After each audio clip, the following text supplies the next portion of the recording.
Hey, this is Astral Tate, and like you, I know that the world is a crazy place right now, and we all know why. A lot of us are wondering, what is going to happen? What does the future hold? And some people may think that astrology can tell them that. And while that's true to some degree, that's not where the true power of astrology lies. Astrology can give you endless insight into yourself, to find your strengths and powers, as well as your demons and weaknesses that you may not have ever been aware of. When you know this, you can effectively deal with the future as it comes, and better yet, create the future that you want to have. A common misconception people have about astrology is that they're only one sign. You know, you're the sign that the newspaper tells you in that little one sentence. But this is not true at all. You actually are all the signs. You are all the planets.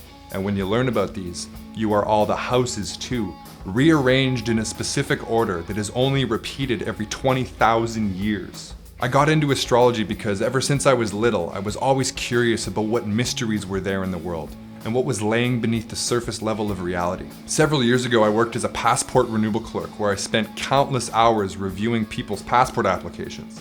I did thousands of these things, and in those thousands of times, I spent about 5 to 10 minutes talking to the people and getting to know them very briefly.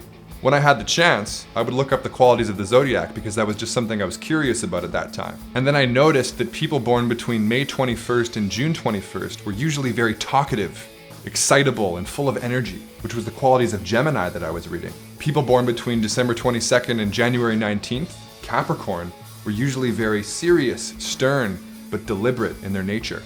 And others born between July 23rd and August 22nd were very bold, charismatic, and entertaining, which were the qualities of Leo. This made me very, very interested in it, but I never really dove that deep into it until I watched a video by a guy named Frater Xavier, who said that the astrology chart is a map of your soul that shows your strengths and powers, as well as your demons and weaknesses. He also added that if you knew somebody else's chart, you would know them better than they knew themselves.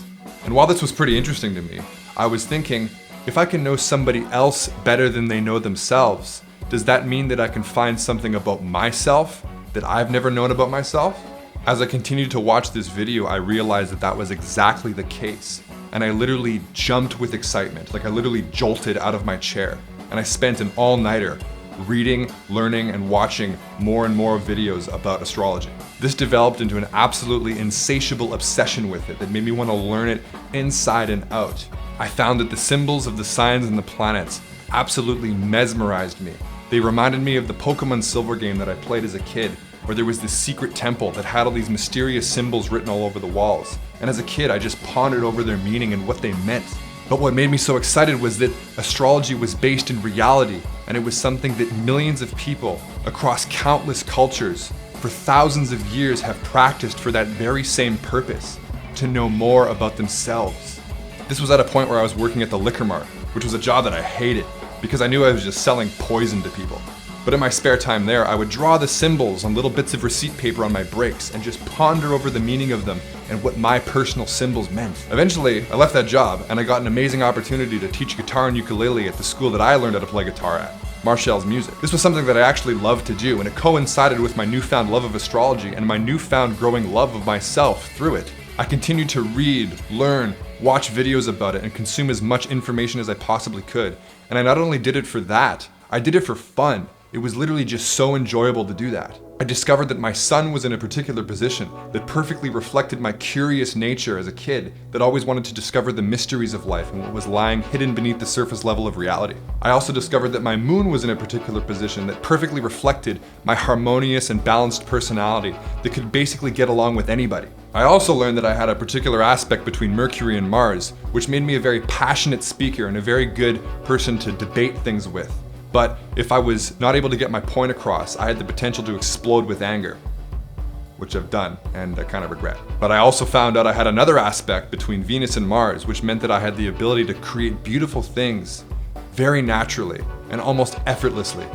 All of these things spoke to me so much and I was really flattered by them. I was like, wow, thank you, that means a lot, sweet. But they weren't immediately apparent in my life at that point. They were just things that felt really good to hear. But as I kept living life, I found them reflecting in my actual experience time and time again.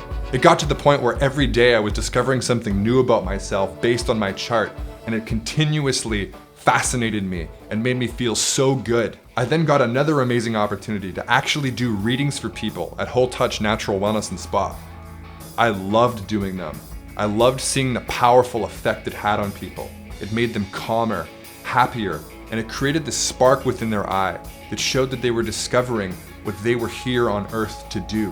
When you begin to understand your chart, you will discover more of the purpose of why you are here on Earth, and you will find countless ways of how to love yourself every step of the way. In my next video, I will explain more about how each individual's astrological chart is completely unique, and it can serve as a roadmap for better understanding yourself and finding out what you are here on Earth to do. Stay tuned. But in the meantime, if you would like to book a reading with me, check out the services I have listed in the description below. Love and light, Astral Tate.